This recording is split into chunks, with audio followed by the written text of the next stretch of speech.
Hello everyone, क्या आप भी अपने इनकम टैक्स सेविंग की प्लानिंग लास्ट मोमेंट पर बिना रिसर्च के करते हैं और सोचते हैं कि आप टैक्स को सेव करके अपने पैसे को सेव कर रहे हैं? तो शायद ऐसा हो सकता है कि आप जल्दबाजी में कहीं ऐसी जगह पे इन्वेस्टमेंट कर दें जिससे कि आपके पैसे की ग्रोथ ना हो। आज इस वीडियो में हम आपको बताएंगे कि वो कौन से 2 इन्वेस्टमेंट ऑप्शन है जिसमें आपको पैसा बिल्कुल भी इन्वेस्ट नहीं करना है, अदरवाइज आपके पैसे की ग्रोथ नहीं हो पाएगी। मैं अजीत सहरावत आपका अपने इस चैनल पे वेलकम करता हूं। इस चैनल पे हम रेगुलर इंश्योरेंस और इन्वेस्टमेंट के रिगार्डिंग इन्फॉर्मेशन शेयर करते हैं। अगर आपका कोई क्वेश्चन है आप हमें कमेंट सेक्शन में पूछ सकते हैं, कॉल कर सकते हैं, व्हाट्सएप कर सकते हैं। और अगर आपको हमारी वीडियो अच्छी लगे तो वीडियो को लाइक और चैनल को जरूर सब्सक्राइब करना। और अगर आप हमारे थ्रू म्यूचुअल फंड में इन्वेस्टमेंट करना चाहते हैं या डीमेट अकाउंट ओपन करना चाहते हैं तो लिंक डिस्क्रिप्शन में है।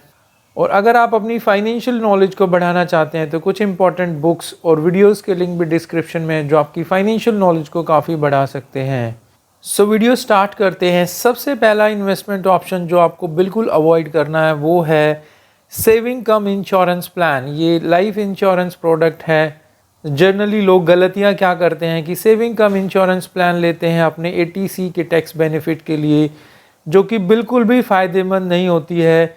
बाय रूल हमें कभी भी इंश्योरेंस और इन्वेस्टमेंट को मिक्स नहीं करना चाहिए।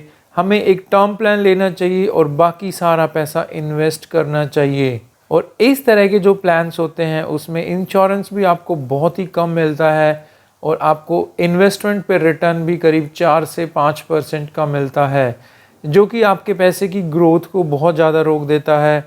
इसको एक एग्जांपल से समझते हैं। अगर आप 1 लाख रुपए की आप इन्वेस्टमेंट प्लान करते हैं और 20 साल का टाइम पीरियड डिसाइड करते हैं तो आपको 20 साल में करीब 20 लाख रुपए इन्वेस्ट करना है और 20 साल के बाद आपका अप्रॉक्सीमेटली 40 लाख रुपए के आसपास आपका रिटर्न होगा। और इसमें जो आपको इंश्योरेंस कवरेज मिलेगा वो करीब 15 से 18 लाख के बीच में होगा। जरा सोचिए कि कल को अगर कोई मिस हैपनिंग होती है तो क्या आपकी फैमिली 15-18 लाख में सर्वाइव कर सकती है? इससे बेटर होता है कि आप एक टर्म प्लान लीजिए जो कि आपको करीब 15 से 20 हज़ार रुपये में 1 करोड़ रुपए का टर्म इंश्योरेंस मिलता है और बाकी 80,000 को आप इन्वेस्ट कीजिए। अगर आप उस 80,000 को इन्वेस्ट करते हैं तो आपको जो रिटर्न होगा वो भी काफ़ी ज़्यादा होगा कंपैरेटिवली सेविंग कम इंश्योरेंस प्लान। और आपका जो इंश्योरेंस कवर होगा, जो आपने 20,000 रुपये खर्च करके जो टर्म प्लान लिया है, वो भी आपका एक ज़्यादा इंश्योरेंस कवरेज होगा। और कल को अगर पैसे की आपको क्राइसिस होती है और आप सेविंग कम इंश्योरेंस प्लान को सरेंडर करना चाहते हैं तो आपके बहुत सारे चार्जेस यानी कि सरेंडर चार्जेस आपके कट जाएंगे। एग्जाम्पल, अगर आपने करीब 5 साल में 5 लाख रुपए डिपॉजिट किया है और आप 5 साल के बाद सरेंडर करना चाहते हैं तो ये करीब 2.5 से 3 लाख रुपए के बीच में आपको टोटल अमाउंट मिलेगा। जो आपने डिपॉजिट किया है वो अमाउंट भी नहीं मिला। आपको इस इन्वेस्टमेंट ऑप्शन को अवॉइड करना है। दूसरा इन्वेस्टमेंट ऑप्शन जो हमें अवॉइड करना है वो है यूलिप यानी कि यूनिट लिंक इंश्योरेंस प्लान। यह भी लाइफ इंश्योरेंस का प्रोडक्ट है। इसमें भी आपको टैक्स सेविंग के नाम पे बहुत सारा लॉस होता है।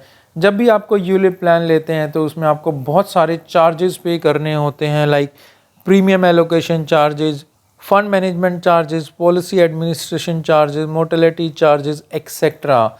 यानी कि जो भी आप पैसा इन्वेस्ट करते हैं उसमें से बहुत सारा पैसा डिडक्ट होकर आपका इन्वेस्ट होता है। एग्जाम्पल, अगर आपने 1 लाख रुपए इन्वेस्ट किया है तो आपके करीब 8 से 10 हज़ार रुपये चार्जेस में कट जाएंगे, जो कि प्रोडक्ट टू प्रोडक्ट और कंपनी के प्रोडक्ट के हिसाब से वेरी करता है। ये जस्ट हमने आपको एक एग्जाम्पल दिया है। ज़रा सोचिए कि अगर आपका इतना अमाउंट डिडक्ट होगा और उसके बाद पैसा इन्वेस्ट होगा तो उस पर आपको कितना कम रिटर्न मिलेगा।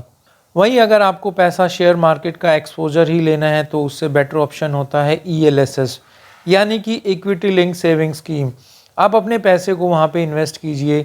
उसमें जो चार्जेस होते हैं वो मैक्सिमम 2.5% तक होते हैं और फंड के हिसाब से होते हैं। किसी में 50 पैसा से लेके 2.50 पैसा तक आपको फंड मैनेजमेंट चार्जेस अलग अलग स्कीम्स में मिल जाएंगे। अब देखिए कि जो हमारे चार्जेस हैं वो कितने नॉमिनल हो गए हैं और जो हमारा एक्स्ट्रा पैसा इन्वेस्ट हो रहा है उस पे हमें एक्स्ट्रा रिटर्न मिलेगा और हमारे पैसे की ग्रोथ होगी।